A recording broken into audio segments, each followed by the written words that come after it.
back for another UFC DFS video, this time for UFC 268. And in this video, we're going to cover our core plays. These will be the best fighters to target for GPP contests. And not only are they going to have a relatively high floor projection here, they're also going to have the kind of upside you need for those DFS contests. So whether it's coming by finish, by volume, by wrestling, control time, whatever it is, these guys are going to go out there and score you a ton of fantasy points. So without further ado, let's hop right into it.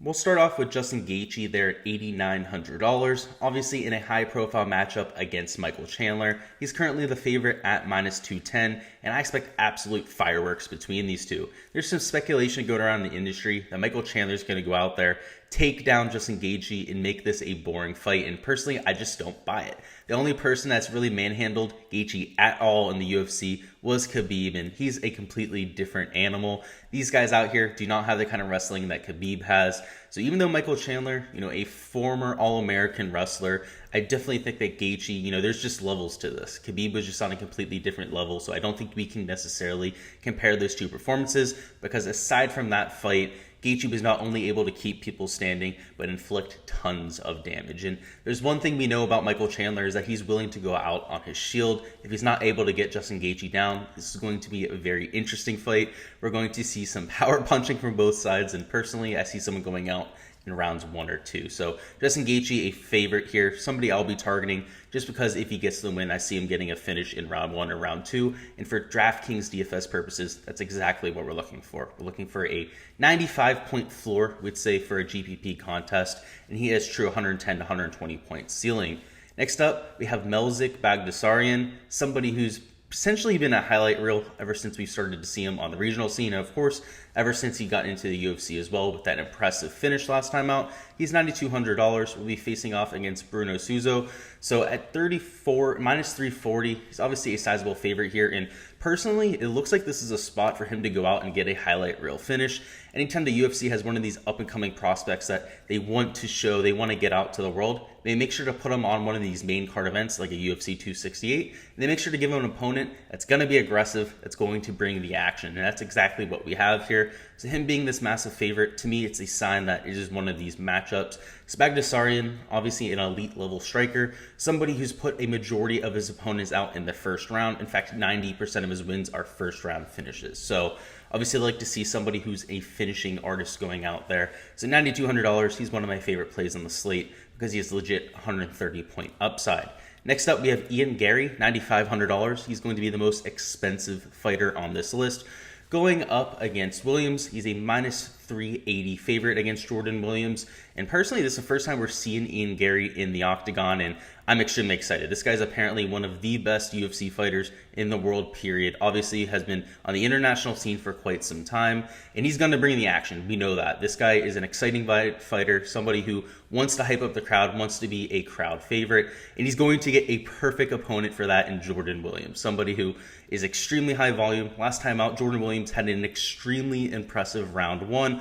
Obviously didn't end up winning that fight, kind of gassed out towards the end, but we have no idea Garry's gas tank, right? Somebody who's also new to the octagon. So overall, I think it's a very intriguing matchup. I'll be going with Garry just because of the pedigree. I mean, this guy is supposed to be the next big thing in UFC. So $9,500, I like going there, especially in this high volume, high power matchup between him and Jordan Williams. Next up, we have Billy Quarantillo at $7,200 against Shane Burgos. Speaking of volume, this is going to be an insane fight. Whoever ends up winning this fight, for DraftKings purposes, is probably going to score upwards of 130 fantasy points. Both of these guys are used to throwing over 150 strikes, actually landing 150 strikes. They're also used to mixing in tons of takedowns, control time, all that sort of fun stuff.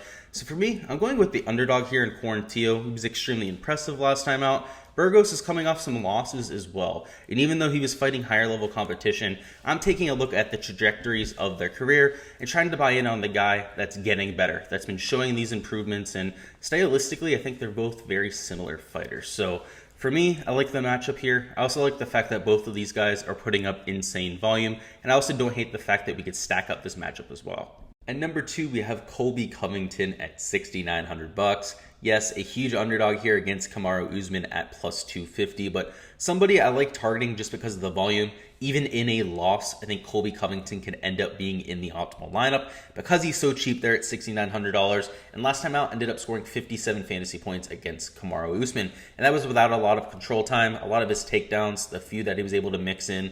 Usman was able to get up right away, so wasn't really scoring with his control time. And again, I think there's a legit chance that Colby Covington goes out there and wins. So we don't just have to consider the fact if he goes out there and loses. This guy claims that he's a changed fighter this time around. He's going to be mixing in more wrestling. And if he wants to keep it standing, I do think we're going to see some improvements as well. So overall, I don't expect him to win this fight, but somebody who I think goes out there, scores you 70 fantasy points in a loss. And honestly, at $6,900, that could be more than enough to pay off in a GPP. And cash, that is certainly going to be more than enough to pay off. And obviously still has that potential to go out there and win maybe 30, 40% of the time, which makes it an even better play. Obviously, his median a little bit closer to maybe 105, 110 points. Because if he is able to get that win, he's going to see a massive jump in his performance, obviously.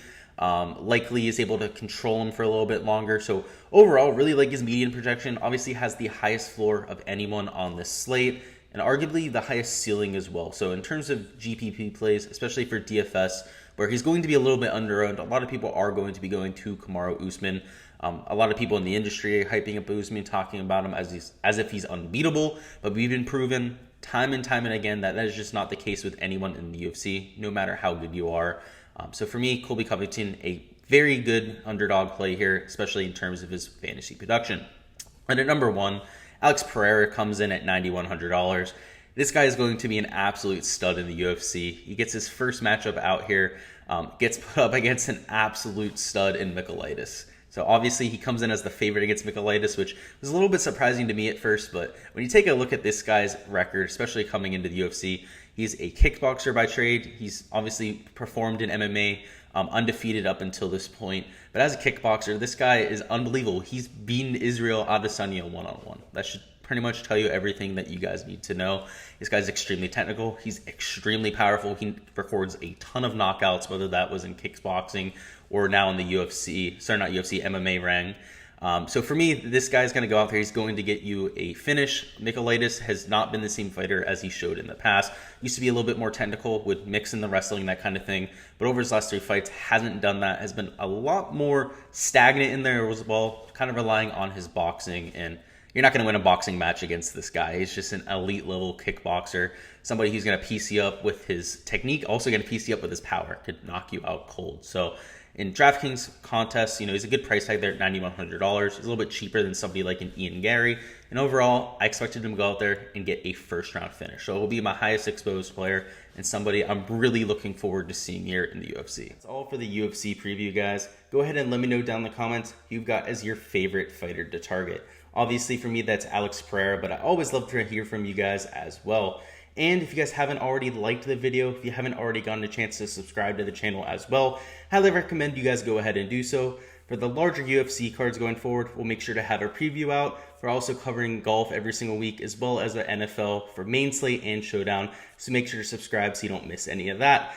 Good luck with all of your lineups for this weekend, and until next time, peace.